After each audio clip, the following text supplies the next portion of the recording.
अगर आपके पास पैसा नहीं बचता है, ईमानदारी और लगन से आप पैसा कमाते हैं, लेकिन आपका पैसा कर्जे चुकाने, दवाई लाने में चला जाता है, सब पैसा खर्च हो जाता है, दवाइयों और डॉक्टरों के पास चला जाता है, जिससे आप चिंतित और परेशान हो रहे हैं। लेकिन परमेश्वर का वचन कहता है, ऐसा नहीं होगा कि वे बनाएं और दूसरा बसे, वह वे लगाएं और दूसरा खाए, क्योंकि मेरी प्रजा की आयु वृक्षों की सी होगी और मेरे चुने हुए अपने कामों का पूरा लाभ उठाएंगे। आमीन।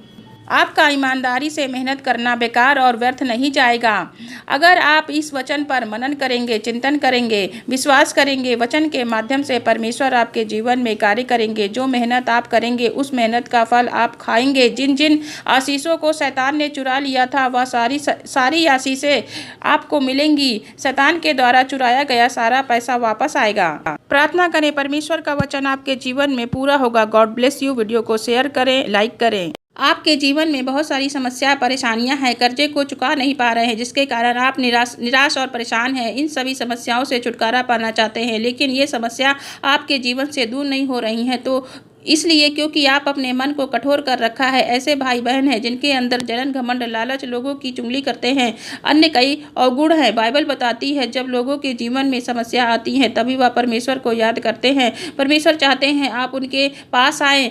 इन समस्या और परेशानी के बीच प्रभु आपको दीन और नम्र बनाना चाहते हैं, ताकि आपके जीवन में समस्या आने पर भी आप उन समस्याओं में स्थिर बने रहें। जो आपकी बुरी आदतें हैं, जैसे झूठ बोलना, लोगों की चुगली करना, चोरी करना, निंदा करना, अन्य कई पाप, इन पापों को आपको छोड़ना पड़ेगा ताकि आपका हृदय निर्मल बने, क्योंकि परमेश्वर पाप से नफरत करता है।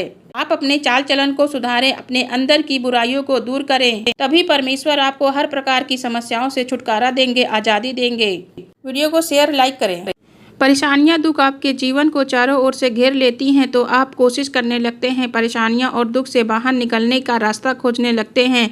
जैसे कि नौकरी नहीं लग रही है, कर्जे से कैसे छुटकारा पाएं, जीवन में शांति आनंद नहीं आ रहा है, तब आप परमेश्वर की शरण में जाएंगे और प्रार्थना करेंगे। इसलिए आपको खुश होना है, क्योंकि इस घटी कमी में भी, समस्याओं में भी आप परमेश्वर की पवित्र उपस्थिति में गए और प्रार्थना कर रहे हैं। परमेश्वर का धन्यवाद करें कि आप सभी भाई बहन को प्रभु का धन्यवाद करना चाहिए और आनंदित रहें। ये दुख जो आपको परमेश्वर के करीब लेकर जाता है। जीवन में परीक्षाएं इसीलिए आती हैं ताकि आप परमेश्वर में बने रहें। जीवन में कैसी भी परिस्थिति हो, आप परमेश्वर से प्रार्थना करना मत छोड़ें। विश्वास में अड़े और खड़े रहें, परमेश्वर के समीप जाते हैं। प्रभु यही चाहते हैं कि आप सभी भाई बहन परमेश्वर के समीप रहें। किसी भी परिस्थिति में आप परमेश्वर से दूर ना रहें, प्रार्थना में आगे बढ़ें। आमीन। आपके मन में गलत विचार आ रहा है, आप ऐसी परिस्थितियों में ना प्रार्थना कर रहे हैं, ना ही बाइबल पढ़ रहे हैं, क्योंकि आपका मन नहीं लगता। आपके मन में गलत विचार आएगा तो आप पाप की ओर जाएंगे, आपका आत्मिक जीवन गिरने लगेगा। जब आप अपनी आंखों से गलत चीज़ों को देखते हैं, गलत वीडियो को देखते हैं, आप अपने शरीर के विरोध में पाप कर रहे हैं। अगर आप शादी से पहले किसी पुरुष या स्त्री के साथ रहते हैं तो ये व्यभिचार होता है। कुछ ऐसा पाप जो अपने शरीर के विरोध में आप करते हैं, ये गलत है।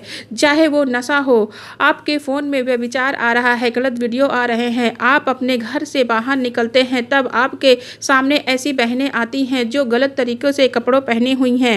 आपकी ओर कुछ लोग घूर घूर कर देखते हैं। आप जानते हैं कि इन दिनों में व्यभिचार कितना बढ़ गया है, क्योंकि ये शरीर आपका नहीं है, ये शरीर परमेश्वर का मंदिर है। यदि आप परमेश्वर के मंदिर को नाश करेंगे तो प्रभु आपको दंडित करेगा। इसलिए प्रार्थना करें, व्यभिचार से बचें। आमीन। आपको लगता है कि आप पाप से दूर हैं, मेरे से पाप नहीं हो सकता, आप ऐसा सोचते हैं, लेकिन एक ऐसा पाप है जिससे बहुत सारे लोग अनजान हैं। ये एक ऐसा पाप है जिससे कोई भी आज तक बच नहीं पाया है। ये जाने अनजाने में हो ही जाता है, आपको पता नहीं चल पाता। बाइबल हमें बताती है 10 आज्ञाओं में तू व्यभिचार ना करना। मत्ती की पुस्तक अध्याय 5 का 28 पद में आप पढ़ लीजिएगा। व्यभिचार क्या है? जब आप किसी स्त्री पुरुष को गलत नज़रों से देखते हैं, जिसके कारण आपके मन में गलत और बुरे विचार उत्पन्न होते हैं, इसका मन से व्यभिचार आपने कर लिया है। आपकी नज़रों से यह पाप हो चुका है, आप पाप कर चुके हैं। इसीलिए प्रार्थना में परमेश्वर के सामने अपने पापों और गुनाहों को स्वीकार करें, पश्चाताप करें। चाहे गलती हुई हो या ना हुई हो, अपनी बातों को परमेश्वर के सम्मुख स्वीकार करें। परमेश्वर की दया आप पर बनी रहेगी। इस व्यभिचार से आप बच जाएंगे। आमीन।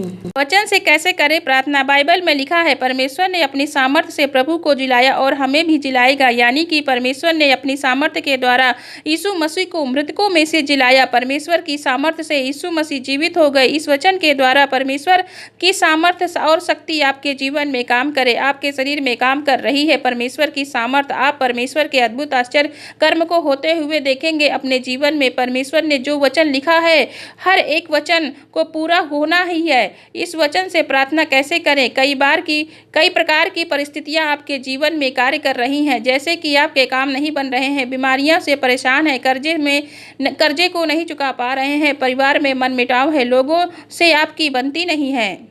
आप प्रार्थना करें, आपको बोलना है, यीशु मसीह कि आपके जी उठने की सामर्थ और शक्ति मेरे आंखों में हड्डी हड्डी में काम करे। आपके जीवन में जो भी परिस्थितियां हैं, उस परिस्थितियों को लेकर प्रार्थना करें, प्रभु कार्य करेंगे। क्या आप सही निर्णय नहीं ले पा रहे हैं, बार बार पाप में गिर रहे हैं, गलत रास्ते पर चल रहे हैं, इन सभी चीज़ों से छुटकारा पाना चाहते हैं, तो आपको 2 वचन बोलना है।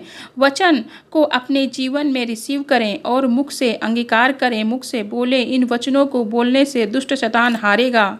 हे परमेश्वर, मेरे अंदर शुद्ध मन उत्पन्न कर और मेरे भीतर स्थिर आत्मा नए सिरे से उत्पन्न कर। आमीन। शुद्ध मन उत्पन्न कर परमेश्वर, क्योंकि सारी बातें मन से जुड़ी हुई होती हैं। मन में ही व्यभिचार, बुरे विचार, लालच, घमंड, क्रोध सभी हमारे मन में होता है। इसलिए आप सभी इस वचन पर मनन चिंतन करें। दूसरा वचन है, मेरी आंखों को व्यर्थ वस्तुओं की ओर से फेर दे, तू अपने मार्ग में मुझे जिला। आमीन।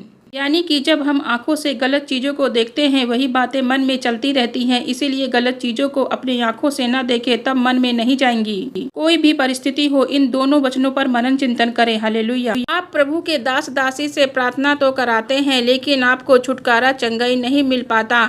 दुष्ट आत्मा आपको छोड़कर नहीं जाती है, आपका काम सफल नहीं होता है, छुटकारा नहीं मिलता है। इसके कई कारण हैं। पहला, जब आप दूसरों को माफ़ नहीं करते हैं, आपको अपने दुश्मनों को भी माफ़ करना होगा, चाहे उन्होंने कितना भी आपको परेशान किया हो। वचन कहता है, और यदि तुम मनुष्यों के अपराध क्षमा ना करोगे, तो तुम्हारा पिता भी तुम्हारे अपराध क्षमा ना करेगा। परमेश्वर आपके अपराध को क्षमा नहीं करेंगे तो आपका पाप बढ़ता जाएगा, और आप हर एक जन को क्षमा कर दीजिए। सारी बातों को परमेश्वर पर डाल दीजिए, खुदावंद आपको माफ़ भी करेगा। आपको दुख पहुंचाने वाले विरोधियों को परमेश्वर आपके जीवन से दूर करेगा, उन्हें दंडित भी करेगा। साथ में आप भी अपनी गलतियों का पश्चाताप करें, उन गलतियों को दोबारा ना दोहराएं, तब आपको पूर्ण छुटकारा मिलेगा। आमीन। हालेलुया। वीडियो को शेयर करें। आपके मन में गलत विचार आ रहा है, आप ऐसी परिस्थितियों में ना प्रार्थना कर रहे हैं, ना ही बाइबल पढ़ रहे हैं, क्योंकि आपका मन नहीं लगता। आपके मन में गलत विचार आएगा तो आप पाप की ओर जाएंगे, आपका आत्मिक जीवन गिरने लगेगा। जब आप अपनी आंखों से गलत चीज़ों को देखते हैं, गलत वीडियो को देखते हैं, आप अपने शरीर के विरोध में पाप कर रहे हैं। अगर आप शादी से पहले किसी पुरुष या स्त्री के साथ रहते हैं तो ये व्यभिचार होता है। कुछ ऐसा पाप जो अपने शरीर के विरोध में आप करते हैं, ये गलत है। चाहे वो नशा हो, आपके फ़ोन में व्यभिचार आ रहा है, गलत वीडियो आ रहे हैं, आप अपने घर से बाहर निकलते हैं, तब आपके सामने ऐसी बहनें आती हैं जो गलत तरीक़ों से कपड़ों पहनी हुई हैं। आपकी ओर कुछ लोग घूर घूर कर देखते हैं। आप जानते हैं कि इन दिनों में व्यभिचार कितना बढ़ गया है, क्योंकि ये शरीर आपका नहीं है, ये शरीर परमेश्वर का मंदिर है। यदि आप परमेश्वर के मंदिर को नाश करेंगे तो प्रभु आपको दंडित करेगा। इसलिए प्रार्थना करें, व्यभिचार से बचे। आमीन।